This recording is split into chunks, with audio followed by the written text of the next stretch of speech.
Assalamu alaikum. Yeah. We would like to share with you an idea of an innovative Zakat platform. Imagine one fine morning, you open your mailbox and you see an envelope. The envelope is from your beloved, the IRS. You're expecting your tax return, and you open the letter, and this is what you find. You owe IRS a lot of money. Just imagine how you will react. You must wonder, if I forget to calculate everything in my tax return, if I missed something, and you will be unsure what's going on here, why I owe IRS so much money. And the next thing you will realize is you are at the IRS office, and it might look something like this. Now, have you wondered that if how much you owe your tax to Allah subhanahu wa ta'ala, if you have missed something, if there was such a letter that would come to you from another IRS, Islamic Revenue Service, if there was one. So, as you know, Zakat is a form of charity.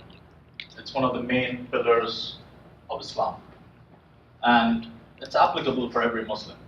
And it's very important for us. It's a way to purify our earnings. So I want to share how this story began for us, why we felt this is a problem, why we are passionate about this idea. And this actually starts from me. For some time now, I've had concerns about the way I calculate my Zakat.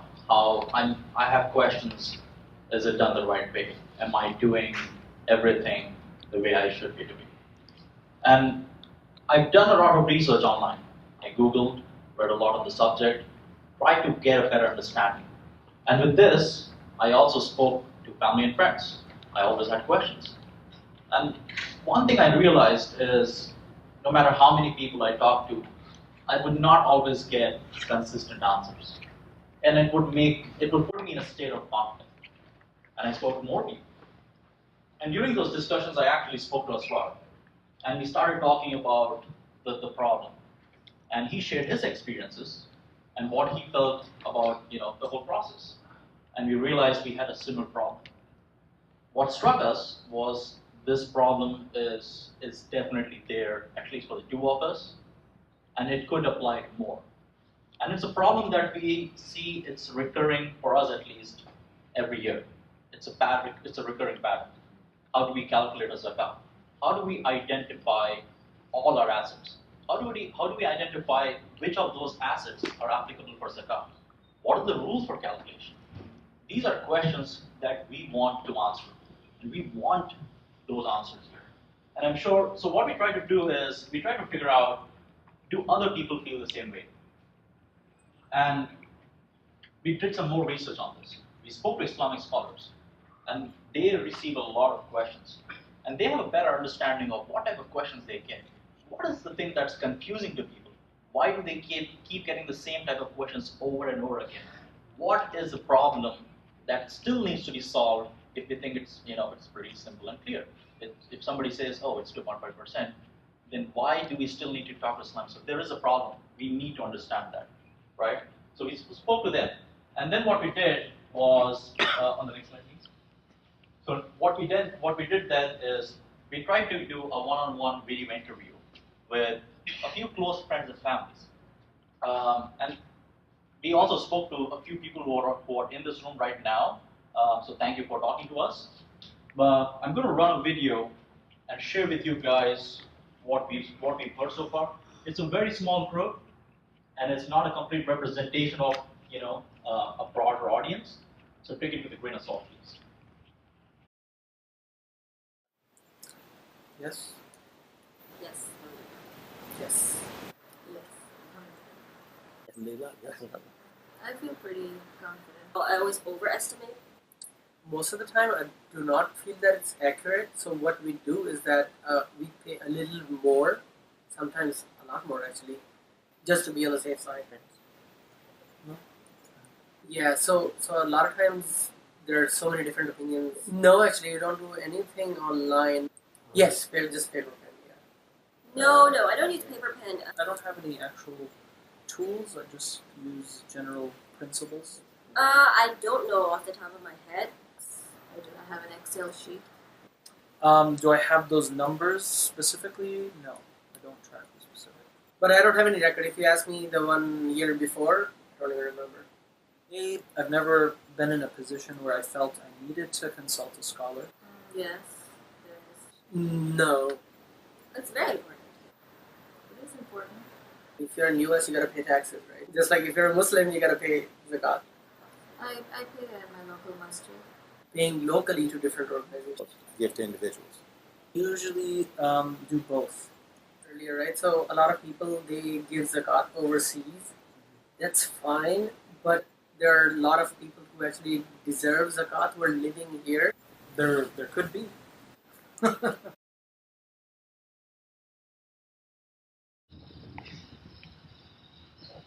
So video editing is not our forte, if you haven't figured that out already. But I'm going to sum up, since the audio wasn't clear, I'm going to sum up what some of those people said. The questions were along the lines of how confident are you with your Zakah calculations? Do you have questions? Do you get conflicting answers? Are Islamic scholars available? Do you feel there is a scope of improvement on the overall process? And most of the people said along the lines, and we've not included all the people we've interviewed in this video. Some of them said, we don't have a way to track it. We use Excel spreadsheet. We use paper, pen, notebook kind of thing. Do they have a track of what they paid previous years? No. Do they want to? Yeah, they wish they could. Islamic scholars, some say, yeah, we can access, some say we cannot. One person said, I understand the principles very well, alhamdulillah, and I don't feel the need to, consult Islamic scholars. And this tells us that there are different people who, with different levels of expertise on the principles of zakah, and they have a different perception of the problem. But what we're trying to understand here is, what does the majority of the people feel? How do they feel about the problem?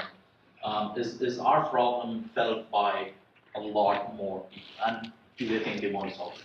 So what we did is we conducted an online survey, and we reached out to a wider network and tried to figure out, this was a much larger audience, and we tried to figure out how they felt with the process. So this is the same set of questions that we did on the video interview, and if you notice here, there's some pretty interesting results. The first question is what we're most interested in. How confident are you about the accuracy of this zakah? And this tells us, what do you feel about that process? A, do you know what you're calculating on? B, do you know, is that the right calculations? If you have the answers to both of this, then you will have a very high level of confidence. If you look at this, there's a great thing, a lot of people are very confident. That's good to know. But at the same time, there are a lot of people that are not. And this, for us, is a problem statement. We would like to make sure that all of these people get over here. That is what we are trying to look at. And what we try to do is ask more questions, try to dig a little deeper, look at some other answers which might complement our, our research here. Do you feel the need to consult? People say yes, religious scholars. That means there is a need in which they had to consult religious scholars. They still have questions, right? Are they easily accessible? Some said yes, no, not sure. Again, it says, we tried, we did get access. Some said we tried, we did not. But there is again a need. You get conflicting answers. Some say no, others yes. Do you currently use, this is very interesting.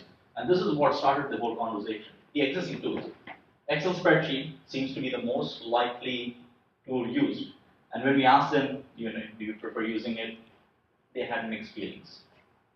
Tracking management, again, spreadsheet.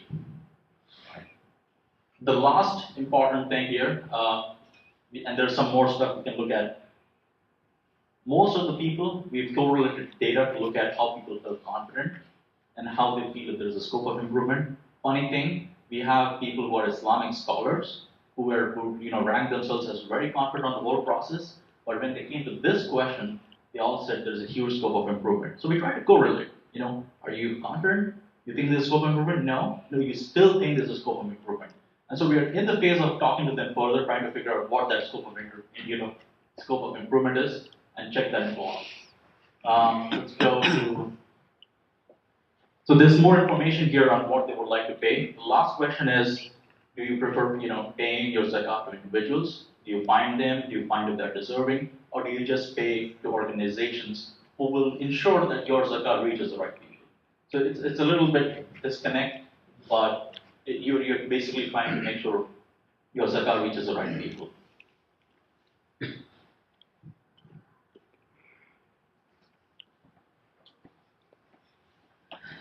So after analyzing the survey data and user interviews data, we figured out that there are so many different assets, and some of them we might not even consider eligible for zakat, or we miss out, but the zakat is due on them based on different school of thoughts. The other big problem is of the distribution. Is the money going to the most deserving ones? And yeah, so based on the survey you saw, many people want to give the money to the individual, but due to the lack of options, they have to go with organizations. The current options available in the market today are, of course, the online calculator, the spreadsheet, and a bunch of mobile apps. And most of the people we talk to are not happy about this solution. There has to be a better solution to this problem.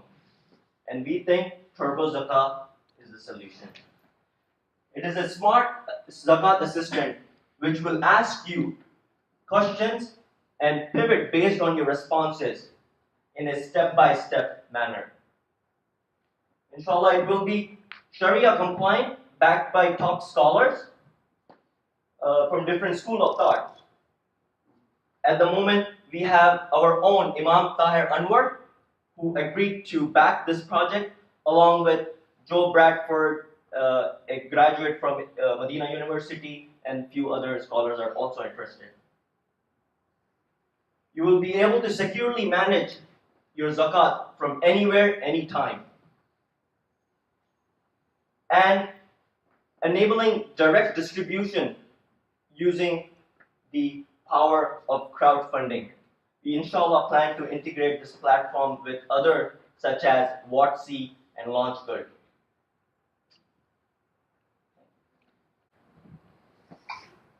So we've tried to explain our understanding of the problem. We spoke to people of what they think is the problem. And we're also trying to, try out and validate if our solution really helps solve this problem. So I'm going to share with you guys a brief prototype that we have. It's a V1. It's a work in progress. We've not shared this publicly yet, so this is the first peek that we're sharing with you guys right now.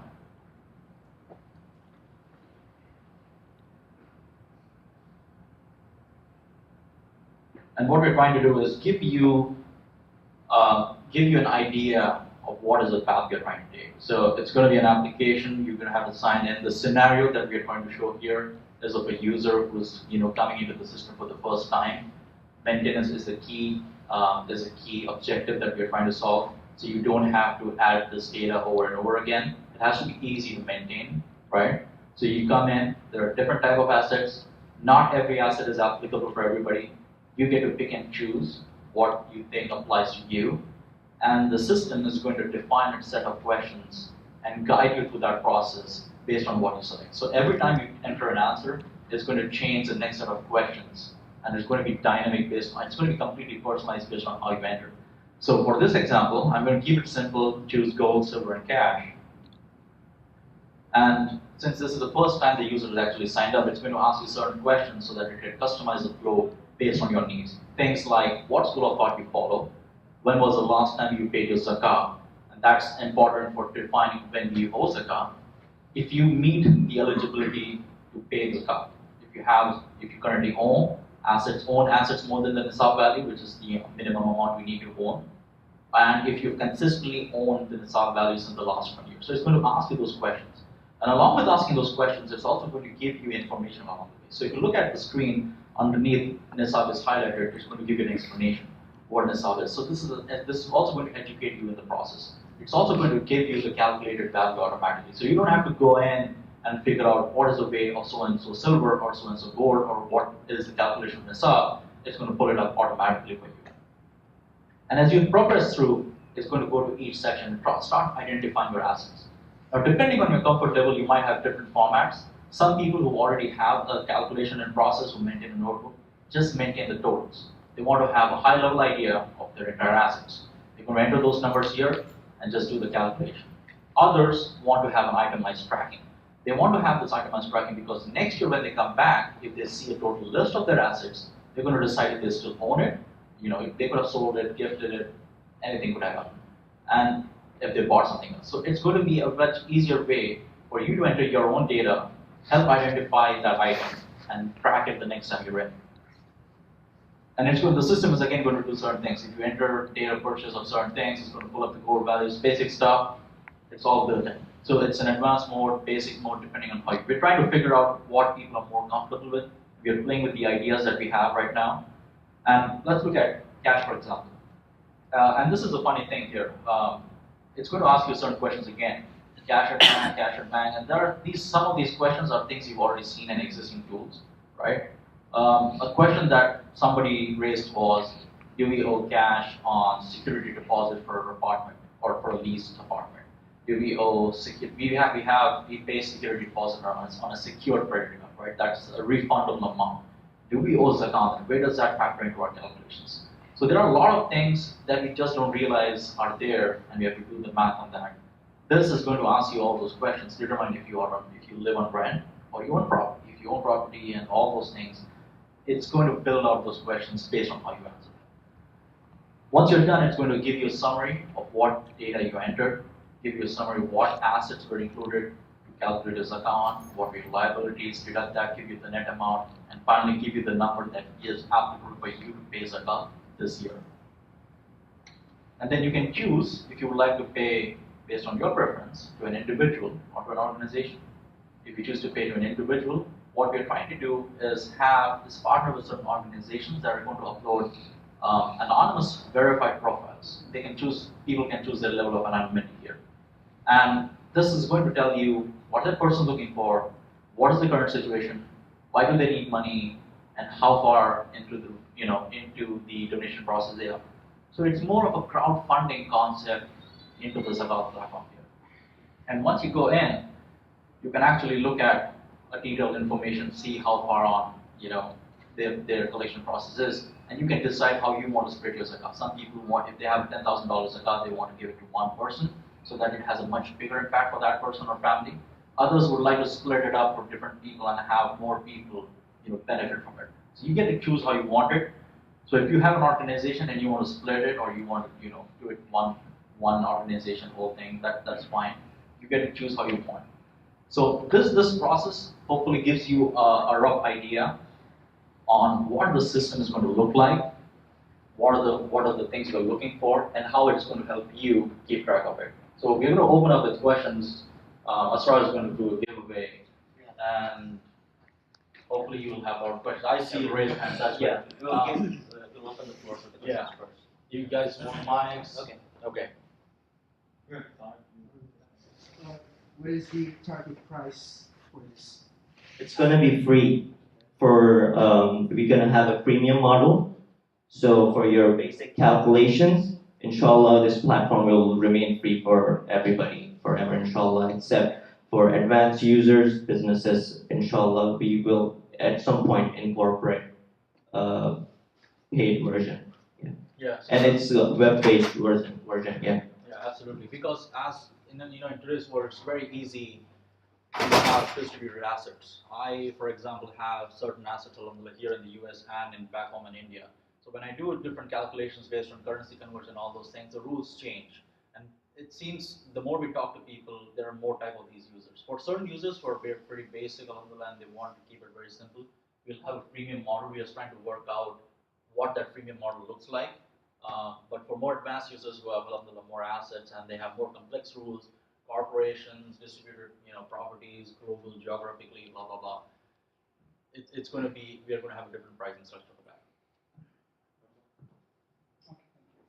I just looked into marketplace for Zakah calculators.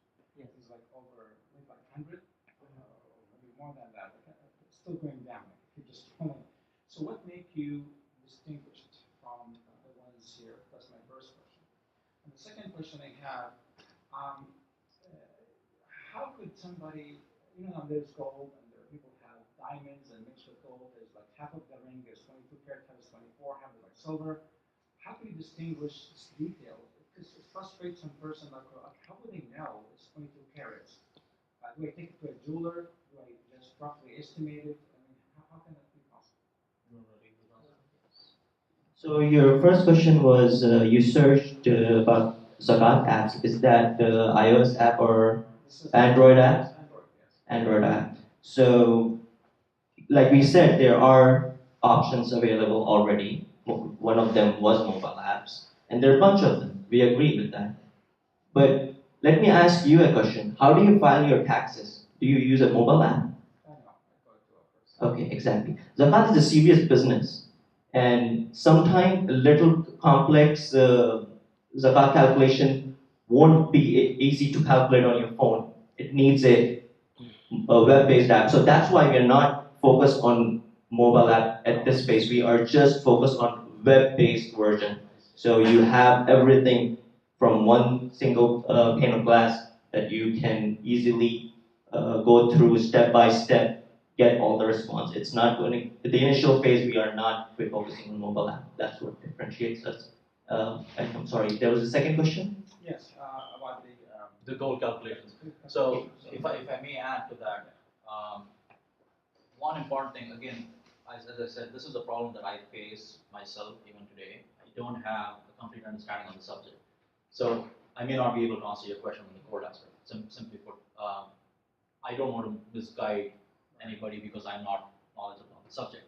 I have certain understandings of how that process works, but the most common answer I've got is go to a jeweler, have it estimated for one time, add it to the system, you track it, you don't have to repeat this process, right? And depending on the purity and depending on the amount of stones involved, the calculation varies. And this is subtly different for different schools of thought. The first question, which I want to add on, is what makes it different is, if you look at all these apps, it's just the presentation layer keeps changing. Whether you, we are not interested in the mobile app, to be honest, right? A web version, yes. But what differentiates us is I have tried to use, and I believe starters, right? We've used these applications and we still don't, it does not stick with us. Why? Even if those apps are there, I've never used them more than once, to be honest. Because it asks you one question. One text box that says enter cash. How do you figure out what cash is it talking about? Do you know cash at banks, cash at hand, the security deposits, the lease deposits, all those different things? Because unless you have this discussion or you identify, or somebody asks you take this into account, you might not even realize that, oh, I never considered that this is something I have to pay account. Right? And it's not going to be a global solution. It's not going to be a one-fit-all solution that works for everybody. It's going to be a solution that's specific. We're going to start with the US. There are a lot of different things that apply only to the US, and we're going to start with that and have this customized for that. And then as we scale, right, different problems. There is no leasing problem in India. It's completely different. So different places, we believe have different problems, and the people that we spoke to said the same thing.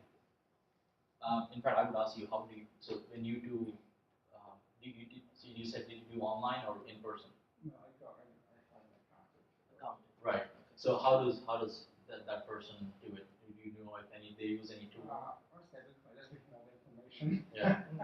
And in terms of jewelry, I estimate it sometimes. So unfortunately, that's why there's always guilt in the process, because the video mentioned that it's true. I mean, there's always a gray area. It would be nice to have a clear white area yeah, I'm doing it right, I'm done. That you echoed the sentiment that we have. Right. To be safe on the safe side, we've realized that we always overpay our zakah, just so that we think that we don't owe anything more, and we're on the clear. But even after doing that, you still are not confident that you owe nothing. So if there is a need for you to go to an accountant, I'm pretty sure they don't use those mobile apps. So there are a lot of options. So I'm still yet to see an app that somebody comes and says, I use this consistently. No? Yes. So I have a couple of questions and comments as well. Usually, tax is mandated by law. One has to do it. Right? The zakah is mandated by Allah Subhanahu wa Taala, right? So, however, Muslims are not open for. So the question is about: do you see the acceptability by people using a cloud app? Could you not make it also a downloadable app so they can actually feel secure instead of putting their information in the cloud? So I want to hear your perspective on this. And then the other side is about recipient side. You would have to get a lot of clientele who are going to say that they are, zakat able, they will accept, and very few will actually come forward, whereas vast majority who are actually, zakat able, or you would probably not find them because they're on the street or some other places. They are not, don't have addresses, things like that. So how would you take that into consideration? So we want to take one problem at a time. Yeah. Right? First, our focus right now is to identify. There seems to be a problem. One, people want to pay zakah, right? They just feel there's a problem we need to address, which is how we're doing it right now. If we can help them to begin with, I think that is a bigger solution in itself. Regarding the reserve of having data online, cloud versus, I work for a company who does financial software on the cloud, and let me tell you, financial people have a very big reservation of putting their entire company's data on the cloud. So I get to work with that quite often, and we see a trend in which 5 years from now, people will still have the reserves of putting data online. But if you go right now, there's TurboZakah, which we are very much inspired from. There's a service called Mint, where you can connect your bank accounts, and it's going to help you budget your monthly expenses, which I use, for example. And we spoke to different people about these tools if they felt comfortable. What's new? Why now? Question is, we see a trend in more acceptance toward cloud-based solutions, but at some point of the time, if we see that people are not, the barrier between adoption is just the fact that it's the deployment strategy or basically how it's used, then yeah, we would bundle it eventually at some point. But to begin with, I think we think it's more usable on the cloud right now. The portability is a key aspect today. The other questions in terms of identifying zakatable, people who deserve zakat, we are very new to that domain. So we're going to work with people who've done this for a really long time. We're in talks with them. They have, and in most cases, it's in our community. We know those people. We come here to the MCA. I'm pretty sure that we know of XYZ people who would definitely, have benefit from our help. And it's more personalized. You've done your due diligence and you feel confident that I know XYZ person, or XYZ has recommended somebody else who needs help. I feel better giving more money, and then I can see that it's having a good impact. So we want to solve that problem as well. I just want to add one thing. So the crowdfunding is become very popular, and if you are familiar with LaunchGood is a platform where Muslims can launch their products and get funding, similar to Kickstarter. I have seen patients getting posted for cancer treatment, getting funded, and so on. There's another platform called Watsi. Watsi lists medical patients throughout the world, and there are a lot of Muslims on that platform. So we want to work with, inshallah, we are trying to work with Watsi as well, if they will allow us to use their API, and we can import in our platform and show those patients as individuals who are eligible for Zakah. So this is a process. At this time, we still have to figure out a bunch of logistics, but we see that there is a problem, and the path of crowdfunding is one of the most powerful options we see at this moment. Yes, brother. So earlier, somebody was asking, the other brother was asking, what do you see as your competitive advantage? And having used a few online Zakat calculators myself when you did your presentation, the first thing that kind of stood out to me was the possibility of being able to give your Zakat directly to an individual, through this so-called crowdfunding type thing. With that said, I would like to know, what is the vetting process for these individuals? You're handling that through an outside organization, and if so, do you know how they are vetting these people? So we are still in the process of that discussion right now. Before we get to that stage, brother, I know it's a very interesting and exciting concept of this problem, right? And the more people we spoke to, they've shown interest in that as well. But we still, since we're in the process of validating the idea, it might end up that turns out to be more focused, and we might try to shift the focus there. But so far, based on what we've seen, the calculation of figuring out the zakat to be paid still remains to be a bigger chunk of the problem. But once we solve that and we move on to this aspect, which we're doing, I won't say serially, it's more parallel, right? But we're going to figure out, people have done this for a long time. They already have ways to vet the process. We spoke to Imam Tahir, and he talked in detail about how people, how people come up to him or his colleagues, and how they have a process in place. The details are very specific.